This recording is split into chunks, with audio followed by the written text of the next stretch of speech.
বলছেন, হে রাসূল, আল্লাহ আপনাকে এত সুন্দর করেছেন, এত সৌন্দর্য দিয়েছেন যে আমার চোখ আপনার যে কোনো সৌন্দর্য কোনো মানুষ পৃথিবীতে দেখেন। আমার চোখ না, পৃথিবীর কোনো চোখ আপনার যে সৌন্দর্য কোনো মানুষ দেখতে পারবে না। আল্লাহ আপনাকে এমন রূপ, এমন গুণ, এমন দৃষ্টিনন্দন অমর্য সৃষ্টি করেছেন, তাই পৃথিবীতে কোনো নারী আপনার যে সুন্দর কোনো সন্তানকে জন্ম দিতে পারেন। আপনাকে সমস্ত দোষ ত্রুটি উঠে নিপুণভাবে আল্লাহ এমনভাবে সৃষ্টি করেছেন, কেমন যেন আপনি যেভাবে চেয়েছেন আপনার বাপ আপনাকে তেমন ভাবে নিপুণভাবে সৃষ্টি করেছেন। কেমন ছিলেন আমাদের রাসূল? জামালের দিকে যদি তাকান, ভালো না সমস্ত মানুষের চেয়ে বেশি সুন্দরের অধিকারী পেয়েছিলেন। তাহলে যোগ্যতার বিচারে তিনি সবার শ্রেষ্ঠ, আবার অন্যান্য গুণাবলীর বিচারে তিনি সবার শ্রেষ্ঠ।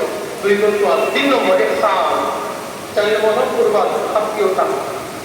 এখন এই 2 গুণ যদি বিবেচনা করি, ইহসান ও অপরের বিচার যদি আমরা করি, তাহলে উম্মতের পক্ষে আমাদের পক্ষে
বোঝানোর চেষ্টা করতেছি যে ইহসান অনুগ্রহ সবকিছুর বিচারে আল্লাহ রাসূল আমাদের প্রতি কেমন ছিলেন, আমাদের প্রতি তার ইহসান কত বেশি ছিল, এতটুকু বোঝানোর জন্য কতগুলো বলতেছি।